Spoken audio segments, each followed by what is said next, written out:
여러분들의 많은 기도 가운데 특별히 일요일로 비전교회 창립을 위해서 여러 가지 헌신을 해주신 여러분께 감사드리면서 또 아주 은혜로운 정말 기적과 같은, 보통은 도시에서 지방에 있는 교회들을 개척하지 않습니까?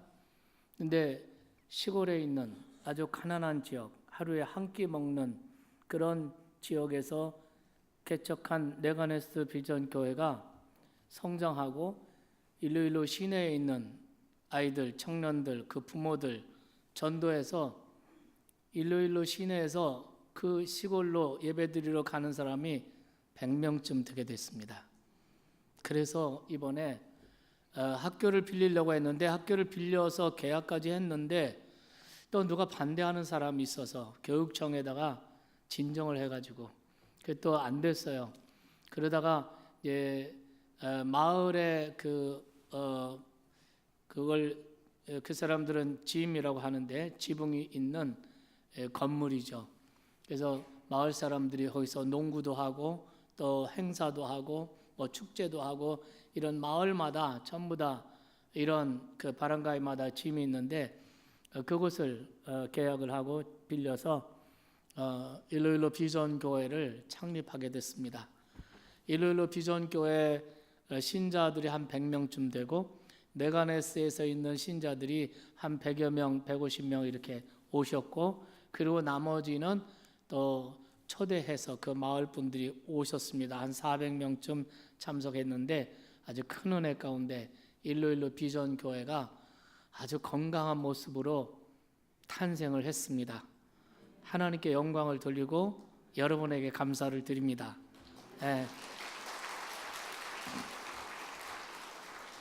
그리고 IMTC에서 지금까지 계속 8년 동안 계속해 오고 있던 사역들이 뭐냐면, 로컬 처치에 있는 지역 교회들의 청년, 청소년 리더들을 불러다가 그들을 한 주간 동안 숙식을 같이 하면서 전도 훈련도 하고 리더십 훈련도 하고 예배 훈련도 하고 이런 훈련을 하는 것을 뉴젠 사역이라고 합니다. 뉴 제너레이션, 뉴젠 사역이라고 하는데, 이번에 이 뉴젠 사역도 함께 진행을 했고 아주 은혜의 시간을 가졌습니다. 여러분이 영상 마지막 부분에서 보셨겠지만은 한 마을에서 전도 집회를 할 때에 그날 전도 설교를 한 전도사가 있어요. 여자 전도사인데, 지금은 전도사인데 6년 전에 이 뉴젠 사역 전도 집회에서 예수님을 영접한 자매인데, 이 자매가 신학교 가서 지금은 전도사가 돼서 이 전도 집회에 설교자로, 복음 전도자로 서게 됐습니다. 하나님의 역사가 너무나 감사하고, 이 네가네스 교회의 그 지역이 너무나도 가난한 지역이기 때문에 아이들 10대 초반만 되면 임신하고, 임신하면 아이들, 남자 아이들은 무서우니까 도망치고 이러니까 싱글 맘이 되고 정말 인생이 다 끝나는 거죠. 이렇게 어려운 지역인데 처음에 네가네스에 들어가서 복음을 전하고 교회를 세워갈 때 우리 선교사님이 이 지역은 이 아이들을 양육하고 아이들을 세워서 다음 세대 일꾼으로 세우는 길밖에 없다, 이래서 장학금 제도를 만들었는데 85점, 거기는 다 이렇게 다 점수로 나오나 보죠. 85점 이상이 되면은 장학금을 주겠다 선포하고 했는데 85점짜리가 한 사람도 없어서 장학금을 줄 수가 없었어요. 그런데 여러분, 지금은 장학금 받는 기준이 93점까지 올라갔어요. 93점이면은 장학금을 주는데 장학금 받는 아이들이 30명쯤 됩니다. 그리고 그렇게 장학금을 받아서 12학년까지 하이스쿨을 마치고 대학에 가서 대학 공부를 하고 대학을 졸업하고 지금은 은행에 취직한 아이들, 소방서, 군인, 공무원에 취직한 아이들, 교사가 된 아이들, 이런 아이들이 또 열심히 사역을 하고 있습니다. 정말 대단하죠. 85점짜리 하나도 없는 마을에서 93점짜리 30명이 생겼습니다. 그래서 이번에도 장학금을 많이 줬어요. 여러분들이 헌금해 주신 거 그 모든 필요들을 다 채우고도 남아서 장학금도 주고, 그 다음에 그 뭡니까? 그 끝나고 파티 막 100kg 되는 돼지를 한 마리 잡아가지고 그래서 요리를 해서 이렇게 잔치도 하고 이렇게 했습니다. 우리 선교사님이 아주 감사하다고, 너무너무 감사하다고, 오늘 아침에 또 전화가 왔어. 감사하다고, 성도님들께 꼭 감사하다는 말씀 전해달라고 오늘 아침에도 전화가 왔어요.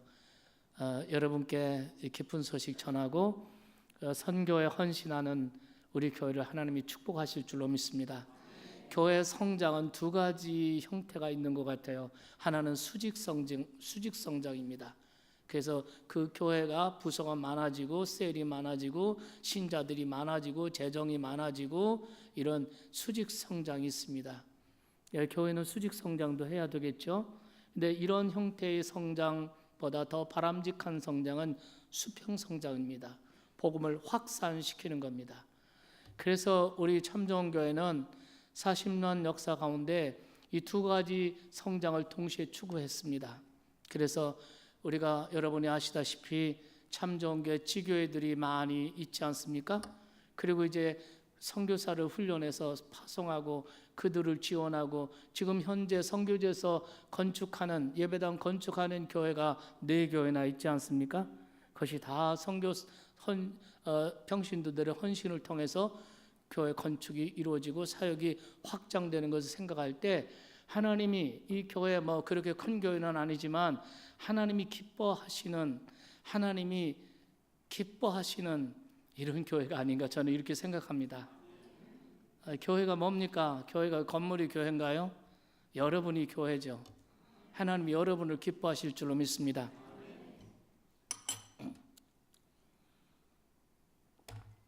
그런데 오늘 저는 설교의 제목을 다소 충격적이고 다소 거부감이 들기도 할 수 있는 제목으로 설교를 준비를 했습니다. 껍데기 그리스도인. 제가 좋아하는 영성신학자 가운데 유진 피터슨이라는 분이 있습니다. 유진 피터슨이 1992년에 출판한 책이 있습니다. Unnecessary Pastor라고 하는 책인데, 이 책을 그대로 번역하면 불필요한 목회자, 이러한 책입니다. 이 책이 최근에 한국말로 번역이 됐는데, 이 책 제목을 그 내용하고는 조금 다르게 제목을 바꿨습니다. 껍데기 목회자는 가라, 이런 제목입니다. 유진 피터슨이 지적한 껍데기 목회자, 껍데기 목사가 누구인가? 한국적 상황으로 말하면 이 사람은, 이런 목사님은 목회, 교회도 열심히 돌아보고 설교도 열심히 준비하고 그리고 교회 사역도 열심히 해서 번창하고 이러한 목사님들입니다. 그런데 왜 그런 분들이 껍데기 목회자냐? 그것은 주님이 계셔야 할 자리, 주님이 해야 할 일을 자기가 다 한다는 것이죠. 그래서 이런 목사님들이 목회하는 교회 신자들은 예수님을 바라보고 예수님의 말씀에 순종하는 삶을 살도록 훈련이 되어야 되는데, 그게 아니라 목사님을 바라보고 목사님에게 순종하는 교인들이 되어가고 있다는 것입니다. 결과적으로 주님이 계셔야 할 그 자리에 목사가 있다는 것이죠. 무엇인가 내가 없으면 안 되고, 이 교회는 내가 모든 것을 해야 되고, 내가 아니면 이 교회는 안 된다고 생각하는 거죠. 이거를 유진 피터슨은 메시아 증후군, 메시아 컴플렉스라고 했습니다. 내가 뭐든 결국 예수님이 계셔야 하고 예수님이 하셔야 될 일을 사람이 열심으로 사람들이 그 일을 하고 있다는 거죠. 그래서 이런 목회자는 껍데기 목회자다, 이런 얘기를 합니다. 이 본래 책 제목이 이게 불필요한 목회자 이런 뜻이죠. 그 책에서 그는 이런 말을 합니다. 나는 요즘 청빙을 기다리는 몇몇 목회자들과 이야기를 나누었다. 그리고 또한 목회자들을 청빙하고자 하는 교회 장로들의 요구사항을 들으면서 매우 침울한 기분이 들었다. 거의 예외 없이 요즘 교회들은 목회자를 원하지 않는다. 그들은 유능한 관리자를 원한다. 그것은 요즘 교인들이 예수 그리스도를 따라야 하는 귀찮은 일을 회피하고 싶기 때문이다. 역설적으로 유진 피터슨은 이 책에서 목회자들에게 말하고 싶은 것은 요즘 교회들이 원하는 요구하는 목회자가 되지 말라는 것입니다. 그런 목회자들은 목회의 본질을 추구하는 것이 아니라 교회들의 요구에 맞는 스펙을 채우고 관리 능력을 채우려는 이런 목사들이기 때문에 이런 목회자들은 사실 하나님께 불필요한 존재들이라는 것입니다. 그 책 제목이 참 충격적이지 않습니까? 껍데기 목회자는 가라. 그런데 미국 플로신학교에 지금 총장하고 있는 마크 레버튼이라는 목사님, 이분은 또 한 책을 냈어요. 그 책 제목이 뭐냐면 껍데기 예배는 가라, 이런 책입니다. 참된 예배자의 본질을 회복하고 예배의 권능을 회복하기 위한 지침서라고 할 수가 있습니다. 이런 책들을 읽고 보면서 저는 언젠가는 껍데기 그리스도인이라는 제목으로 설교해야지 라고 생각하고 있었습니다. 그날이 바로 오늘입니다. 근데 사실 저는 용기가 없어서 껍데기 그리스도인은 가라, 이렇게 제목을 붙일 수가 없었습니다. 왜냐하면 여러분이 갈까봐. 그래서 그냥 가라는 말은 빼고 껍데기 그리스도인, 이 정도만 하겠습니다. 오늘 우리가 본문 성경으로 읽은 말씀은 구약 성경 요엘서입니다.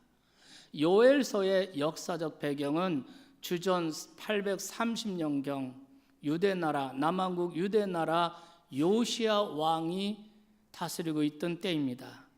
요시야 왕은 7살에 유대나라 왕위에 등극합니다. 어린 나이에 왕이 됩니다. 그런데 그에게는 아주 훌륭한 신앙의 멘토가 있었습니다. 대제사장 여호야다라는 사람이에요. 이 사람의 멘토를 통해서 나이가 어린 나이에 왕이 됐지만 별 탈 없이 나라를 개혁하고 건강하게 세우는 이런 모습을 보입니다. 그런데 그 여호야다가 세상을 떠납니다. 멘토가 사라졌습니다. 정신적 지주가 없어지자 요시야 왕은 점점 타락하기 시작합니다. 내 생각, 내 주장, 내 소견대로 행하면서 하나님을 점점 떠나게 됩니다. 나라 곳곳에 우상 숭배의 전 산당들, 이런 것들이 가득가득 채워지게 됩니다. 그들은 여전히 성전에 나가서 예배를 드리고 제사를 드립니다. 그러나 그것은 껍데기 뿐입니다. 마음은 우상에게 다 갖다 바쳤습니다. 그들은 하나님 앞에 나가서 자기들의 죄를 회개합니다. 그 당시에 회개의 모습은 겉옷을 찢는 것입니다. 겉옷을 찢는 것은 회개의 마음을 나타내는 것입니다. 그래서 그들은 겉옷을 찢고 회개하지만 그것도 형식뿐입니다. 마음을 찢지 않습니다. 마음의 회개가 아닙니다. 형식적입니다. 회개조차도 형식이고 제사도 형식이고 껍데기 신앙이 돼가고 있었습니다. 이러한 영적 위기의 시대에 하나님께서는 한 사람을 선택하시고 그 사람과 소통하시면서 그를 통하여 그 시대에 하나님의 뜻을 전달하십니다. 그 사람이 바로 요엘이라는 선지자입니다. 하나님께서는 요엘 선지자를 통하여 그 당시 껍데기 믿음, 껍데기 형식만 가지고 있던 그 당시 타락한 백성들에게 이런 메시지를 전달하십니다. 오늘 본문에 보면 너희는 이제라도 금식하며 울고 애통하며 너의 마음을 여호와께로 돌이키라 하는 것입니다. 여러분, 하나님은 오늘 우리 시대에도 하나님은 우리와 소통하기를 원하십니다. 하나님은 기도를 통하여 그의 자녀들과 소통하기를 원하시며 성경 말씀을 통하여 그의 자녀들과 소통하기를 원하십니다. 자기 백성들과 소통해야만 이 시대를 향한 하나님의 뜻을 전달할 수 있고 이 시대를 향한 사명을 감당할 수 있겠기 때문입니다. 그런데 안타까운 것은 기도하지 않고 성경 읽지 않는 이런 신자들이 점점 늘어가고 있다는 것입니다. 일주일 내내 기도 한 번 하지 않습니다. 성경 읽지 않습니다. 이런 사람은 말하자면 하나님과의 소통의 채널을 막고 사는 사람이죠. 그러니 이 시대를 분별할 수가 없어요. 이 시대를 향한 하나님의 뜻을 선포할 수가 없습니다. 시대적 사명 감당할 수가 없어요. 그리스도인은 그리스도인인데, 교회는 교회인데, 이 시대를 향해서 전달하시고자 하는 하나님의 뜻을 전달할 수가 없습니다. 왜? 하나님과의 소통이 막혀버렸기 때문에 그런 것입니다. 안타까운 것은 요즘 사람들이 기도하지 않는다는 것입니다. 하나님께 생각을 집중하고 나 자신을 돌아보면서 조용히 하나님의 말씀을 기다리는 마음의 여유들이 없습니다. 성경을 읽는 것도 싫어합니다. 요즘 사람들은 성경뿐만 아니라 책을 읽지 않습니다. 몇 줄 안 되는 가벼운 읽을 거리 외에는 읽지 않으려고 합니다. 책을 읽지 않고 글을 쓰지 않으니 생각에 깊이가 없고 철학이 없습니다. 요즘 젊은 사람들은 페이스북에서 인스타그램으로 옮겨갔다고 합니다. 인스타그램에는 글을 쓰고 읽고 이런 거 없어도 사진만 올리고 사진만 보면 되기 때문에 그렇다는 것입니다. 여러분, 하나님과의 소통이 막혀 있는 사람, 이 사람이 바로 껍데기 크리스찬입니다. 하나님과의 소통이 막혀버리면 원하지 않아도 껍데기 그리스도인이 되게 되는 것입니다. 이것은 누구도 예외가 아닙니다. 목사도 기도하고 성경 읽으면서 하나님과 소통하지 않으면 껍데기 목사가 됩니다. 아무리 그 목사가 유능할지라도, 아무리 교회를 잘 관리하고 경영해서 교회 숫자가 늘어나고 새가 불어난다 할지라도 유진 피터슨이 말한 것처럼 하나님과의 소통이 막힌 사람은 껍데기 목회자가 될 수밖에 없습니다. 우리 교회에 이렇게 장로님들이 앉아 계신데 장로님들도 마찬가지입니다. 우리 권사님들도 계신데 권사님들도 마찬가지고 성도님들도 마찬가지입니다. 여러분, 껍데기 신자, 껍데기 목사, 껍데기 장로 권사, 껍데기 신자, 주님께서도 원하시지 않습니다. 추수하는 주인에게 필요한 것은 알곡이지 쭉정이가 아니기 때문입니다. 여러분, 마태 3장 12절에 보면 이런 말씀이 나옵니다. 손에 키를 들고 자기의 타작마당을 정하게 하사 알곡은 모아 곡간에 들이고 쭉정이는 꺼지지 않는 불에 태우시리라. 세례 요한이 뒤에 등장하실 예수 그리스도를 대중들 앞에서 소개하면서 하신 말씀입니다. 내 뒤에 오시는 분, 그분은 손에 키를 들고 타작마당을 깨끗이 하사 알곡은 모아 곡간에 들이고 쭉정이는 꺼지지 않는 불에 던져 태우실 것이다. 이 말씀에 알곡이란 말과 쭉정이란 말이 대조가 되어 있습니다. 쭉정이가 뭡니까? 알곡을 벗겨낸 껍데기가 쭉정입니다.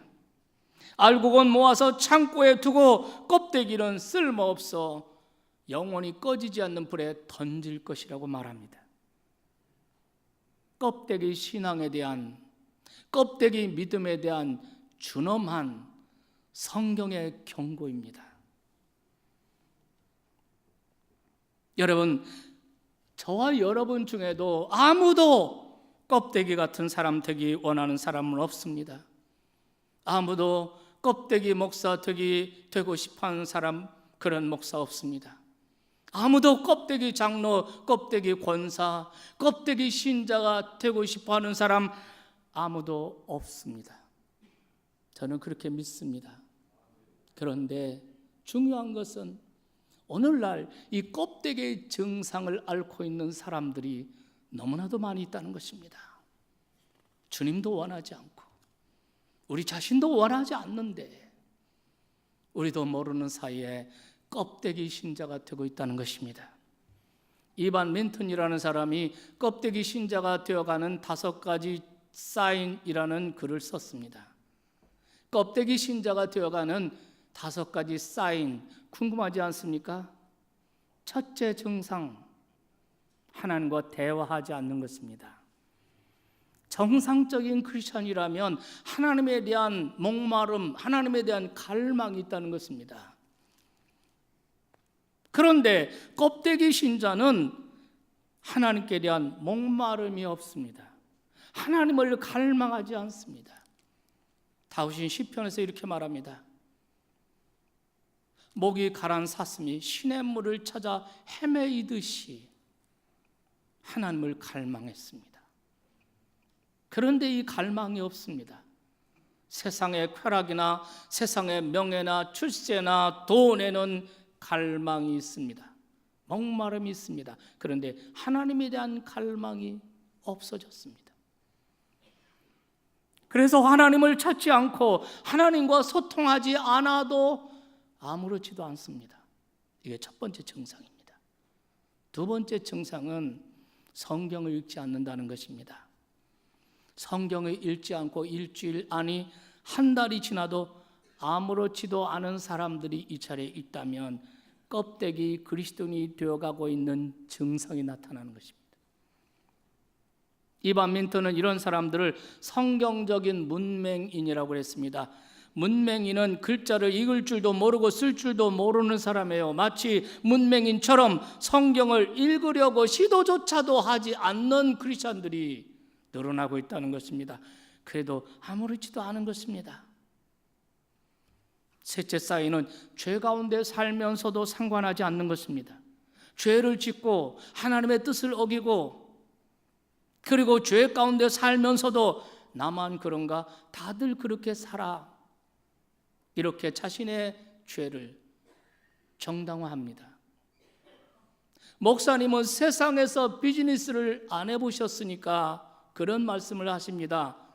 어떻게 세상에서 성경 말씀대로 살 수 있습니까? 이렇게 말합니다. 자기 자신의 죄를 합리화하고 정당화하고 일반화시켜버립니다. 넷째 사인은 교회 가는 것에 점점 흥미가 없어집니다. 교회에 흥미가 점점 떨어집니다. 교회 가봐도 뭐 재밌는 게 별로 없어요. 목사의 설교, 그 설교가 그 설교고 교인들도 그 사람이 그 사람이고 뭐 하나 재미있는 게 없습니다. 혹시 여러분 가운데 이러한 생각들이 든다면 이거는 껍데기 그리스도인이 되어가고 있다는 징조 같은 것입니다. 다섯 번째 사인은 마음속에 다른 사람을 미워하는 마음이 있다는 것입니다. 이반 민턴은 이 다섯 번째 사인을 얘기하면서 요한일서 4장 20절 말씀을 인용을 합니다. 20절 말씀에 보면은 세 번역으로 제가 읽어보겠습니다. 어떤 사람이 나는 하나님을 사랑해요 라고 말하면서 그의 형제를 미워하면 그는 거짓말쟁이입니다. 이는 눈에 보이는 자기 형제도 사랑하지 못하면서 보이지 않는 하나님을 사랑할 수는 없기 때문입니다. 이 말은 맞는 말이라고 생각합니다. 정상적인 크리스찬이라면 하나님을 사랑한다고 말하면서 다른 사람을 미워할 수는 없어요. 다른 사람을 미워하는 행동을 할 수가 없어요. 이게 정상적인 크리스찬입니다. 그런데 오늘날 우리 주변에는 그리고 우리 자신을 포함해서 우리 주변에는 어떤 사람들이 많습니까? 하나님을 사랑한다고 말합니다. 하나님, 나는 하나님을 사랑해요 라고 말하면서 그 안에, 마음 안에 미워하는 사람들이 있습니다. 이런 사람들이 너무나 많이 있습니다. 이 말씀이 맞는다면 지금 많은 사람들이 껍데기 그리스도인이 되어가고 있다는 증거입니다. 안타깝고 두려운 일이죠. 지금으로부터 2800년 전 남왕국 유다 사람들이 껍데기가 되어가고 있었습니다. 하나님과의 소통은 끊어지고 그들의 마음은 하나님께로부터 멀어지고 있었습니다. 그들은 하나님을 떠나 세상의 우상들에게 마음을 빼앗기고 있었습니다. 이때 하나님께서는 하나님의 사람 요엘을 불러서 당신의 메시지를 전달합니다. 여호와 말씀에 너희는 이제라도 금식하고 울며 애통하고 마음을 다하여 내게로 돌아오라. 하나님의 처방입니다. 껍데기가 되어가고 있는 하나님의 백성들을 안타까이 보시면서 하나님은 그들을 포기할 수가 없어서 하나님이 그들에게 말씀하시는 겁니다. 이제라도 금식하며 울며 애통하며 마음을 다하여 하나님께로 돌아오라. 여러분, 이 성경을 NLT라는 영어 성경의 번역에 보면 이렇게 되어 있습니다. 한번 보시겠습니다. 다 같이 읽겠습니다. 지금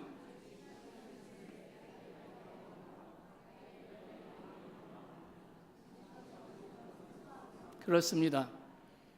나에게 돌아오라, 나에게로 오라 하는 말은 회개하라는 말입니다. 회개를 히라보로 메타노니아 이렇게 말합니다. 이 말을 성경에서는 죄로부터 돌아서서 하나님께로 나아간다는 것입니다. 죄로부터 지금까지 죄로부터 살았던 지금까지 죄로부터 돌아서서 하나님께로 향하여 나가는 것입니다. 방향의 전환입니다. 껍데기 그리스도인으로 계속 가지 말고 거기서 스톱하고 돌이켜서 내게로 돌아오라. 이것이 하나님의 처방입니다. 하나님께서 이렇게 돌아오라, 회개하라는 메시지를 주신 것은 무슨 의미겠습니까? 아직은 기회가 있다는 것입니다. 아직도 하나님과의 관계를 회복할 수 있는 시간이 있다는 것입니다. 여러분, 하나님은 노하기를 더디하시는 하나님이시라고 그랬습니다.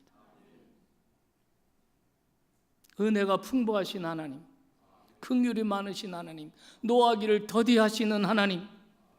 하나님은 그의 자녀들이 아무리 잘못해도 쉽게 포기하지 않으시고 회개하고 하나님께 돌아올 수 있는 기회를 주십니다. 이런 하나님의 속성 때문에 우리는 언제라도 하나님께로 돌아갈 수가 있습니다. 우리 앞에는 항상 그 길이 열려 있습니다. 하나님 우리를 포기하지 않으십니다. 여러분이 오늘 말씀을 들으면서 성령께서 여러분을 진단하실 거예요. 껍데기 신자가 바로 나로구나.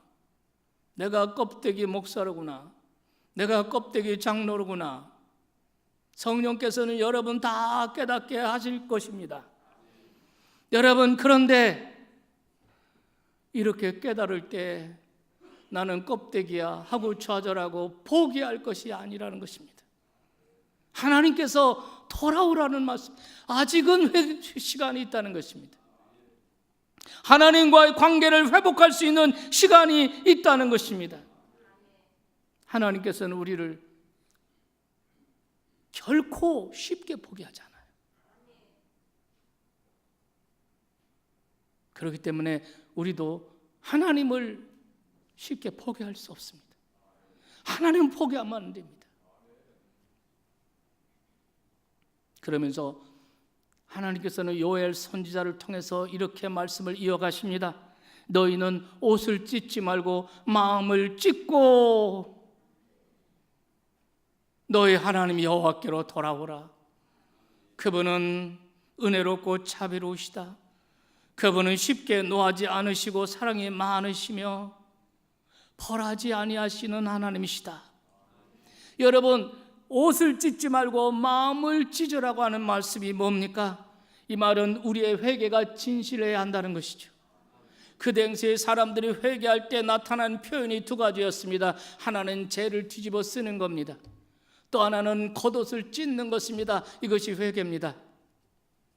그러나 여러분, 하나님께서는 이제는 너의 옷 찢는 거, 그런 형식적인 회개, 이제는 식상하다는 것입니다.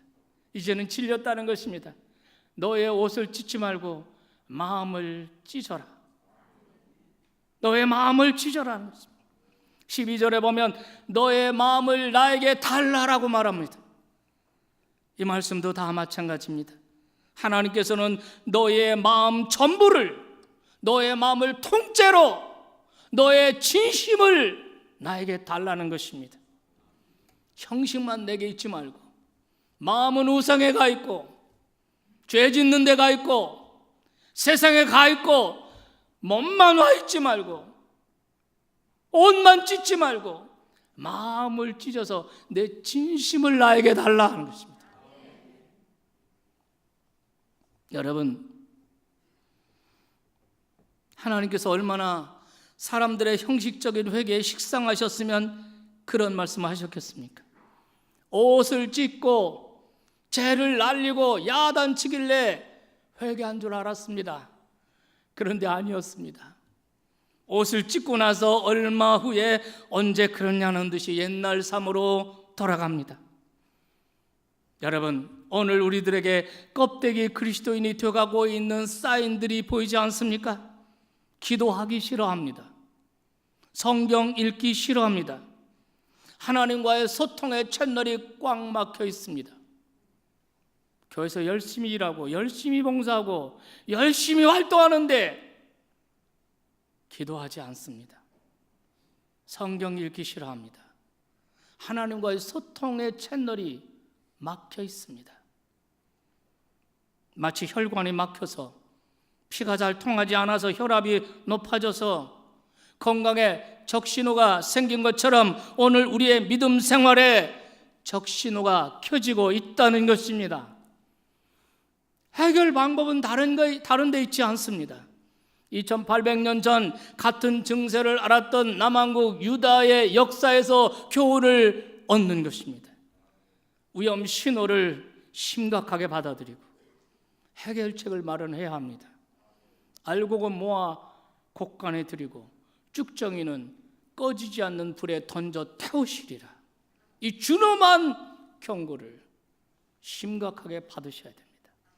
그리고 대책을 마련하셔야 됩니다.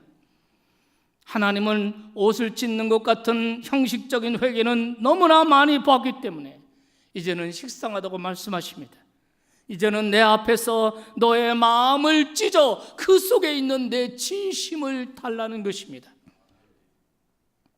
불행하게도 지금 우리에게는 껍데기 그리스도인이 되어가고 있는 증상들이 이곳저곳에서 많이 드러나고 있는 것이 현실입니다. 하나님께 드리는 회개마저도 형식적인 회개가 되어가고 있습니다. 옷을 찢으면서 회개의 제스처만 취하고 있습니다. 우리는 아직 시간이 있을 때 하나님께로 우리의 마음을 돌이켜야 합니다. 지금 우리가 이런 껍데기 그리스도인의 이 행위를 중단하지 않고 하나님께로 돌아가지 않으면 영영 기회가 없을지도 모릅니다. 어쩌면 평생 한 번도 예수를 믿는다고 하면서도 평생 한 번도 주님께 우리의 진실한 마음을 하나님께 드리지 못하고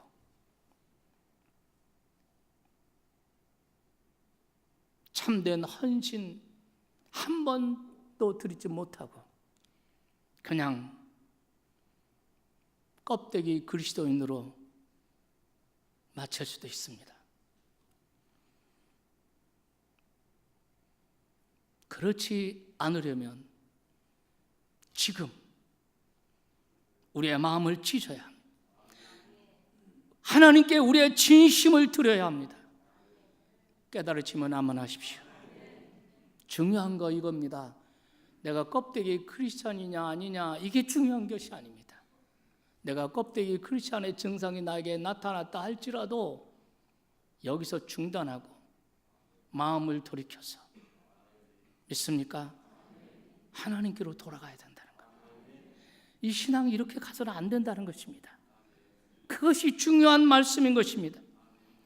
우리가 이런 행위를 중단하고 하나님께 돌이키지 않으면 어쩌면 우리 가운데는 다시는 기회가 없는 사람이 있을 수도 있어요. 예수를 믿는다고 하면서도 한평생 한 번도 주님께 우리의 진실한 마음을 드려보지 못하고 진실한 헌신을 한 번도 들어보지 못한 채 껍데기 그리스도인으로 살아가다가 죽을 수도 있다는 겁니다. 그리고 그 다음은 무엇입니까? 알곡은 모아 곡간에 들이고 쭉정이는 영원히 꺼지 않는 불에 던질 것이다. 기막힌 얘기입니다. 그러므로 사랑하는 여러분, 하나님과 막혔던 소통을 지금 시작하십시오. 지금 기도를 시작하고 지금 성경 말씀을 읽기 시작하십시오. 하나님과의 소통하는 것을 부담스럽게 생각하지 마세요. 처음 만나서 대화를 하는 사람과 부담이 되는 거 마찬가지로 하나님과 처음 기도를 시작할 때 부담이 될 수가 있습니다. 성경 읽는 것도 부담이 될 수 있습니다. 그러나 하나님 앞에 기도하기 위하여 시간을 정하고 장소를 정하고 하나님 앞에 무릎을 꿇고 머리를 숙이고 기도를 시작하는 그 시간은 하나님과 함께하는 이 세상 그 어떤 시간보다도 귀하고 달콤하고 복된 시간인 줄 믿습니다. 꾸준하게 소통의 시간을 그렇게 가지면 조금씩 하나님에 대해서 알아가고 배워가게 되고, 그러면서 그 소통의 시간이 조금씩 늘어나는 것을 느끼게 되고, 그 소통의 시간이 행복하고 즐겁고 기쁘고 그 시간이 아주 소중한 자기 시간이 되는 것입니다. 이것이 껍데기 크리스찬을 중단하고 알곡 신자를 향하여 가는 하나님의 처방인 것입니다. 성경을 읽는 것도 마찬가지입니다. 처음에 한꺼번에 많이 읽을 수 없어요. 많이 읽어도 무슨 말인지 모르기 때문에 재미가 없습니다. 그러나 성경 일독 일정에 따라 규칙적으로 조금씩 꾸준하게 성경을 읽기 시작하면 어느새 성경의 언어가 익숙해집니다. 처음에는 뭔 말인지 잘 모르지만 점점 눈이 열리고 마음이 뜨거워지고 성경의 모든 말씀들이 마음에 와 닿기 시작합니다. 그러면서 이렇게 기도와 성경 읽기를 통해서 막혔던 하나님과의 소통의 채널이 열려요. 하나님과의 소통의 채널을 지금 여시기 바라요. 6월을 시작하면서, 오늘 성찬을 시작하면서 여러분이 성찬을 통해서 하나님과의 소통의 길이 활짝 열리기를 축복합니다. 예수님께서 2000년 전 십자가에 피 흘려 운명하실 때 성전에서는 기이한 현상이 일어났습니다. 성소와 지정소를 나누고 있는 그 휘장이 위에서부터 아래로 쫙 찢어진 것입니다. 이 사건을 가지고 베드로 전서에서 말하기를 이거는 산 길을 열어주신 것이라는 거예요.